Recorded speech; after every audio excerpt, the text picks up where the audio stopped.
Thomas and Friends. Gordon takes a tumble. Gordon was a very proud engine. In fact, he thought he was the brightest, shiniest engine of all. Gordon loved it when his paintwork was admired, but his favourite thing was speeding up and down the tracks, taking passengers to their destinations. One day, Gordon had to deliver passengers to the docks. He smiled as the passengers admired his paintwork, but he wanted to leave the docks as soon as possible so he didn't get dirty. Salty pulled up alongside Gordon. "Careful of my paintwork!" Gordon cried. "I don't want to get it all sooty."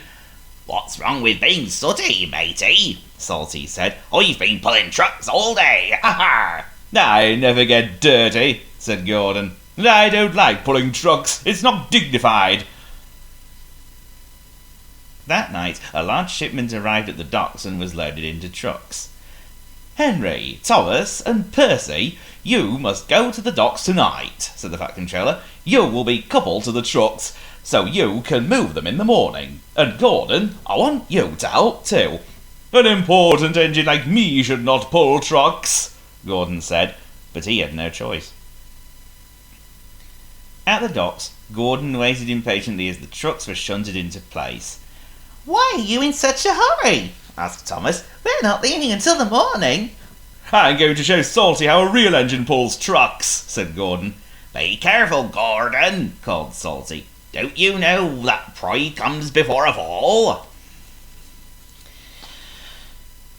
At dawn, Gordon rushed out of the docks, leaving Salty far behind. He raced along the track saying, "Now this is how you pull trucks!" But Gordon didn't realise that the points were accidentally switched to the branch line. He was going so fast that he was through the junction before anyone could stop him. "That's funny," he thought. "What am I doing on the branch line?" "Oh no, man!" cried the signalman. "Express trains cannot go this way, you know." The old branch line was so weak.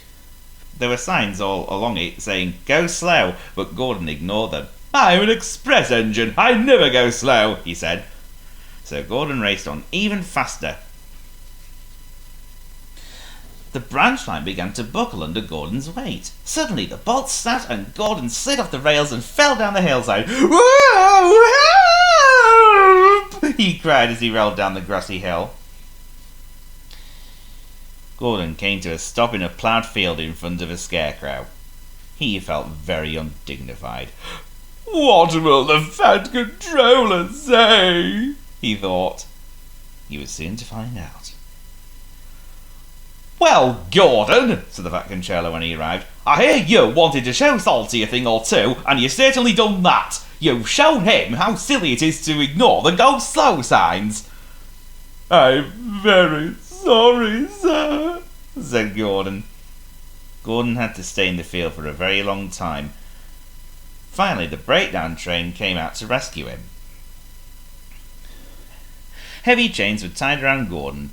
The breakdown train carefully winched him back onto the track. He then had to wait until the trucks were rescued. Gordon had learnt his lesson.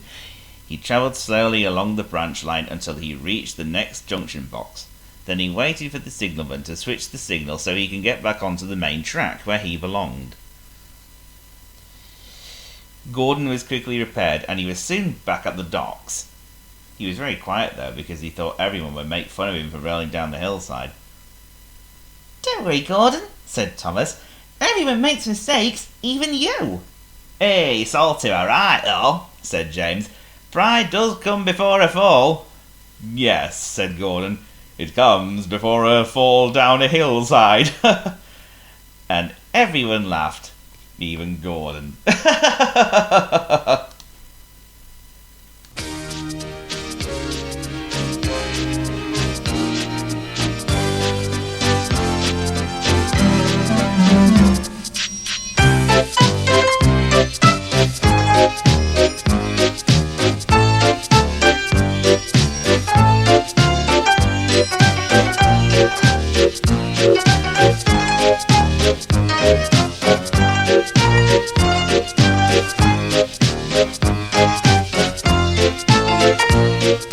it.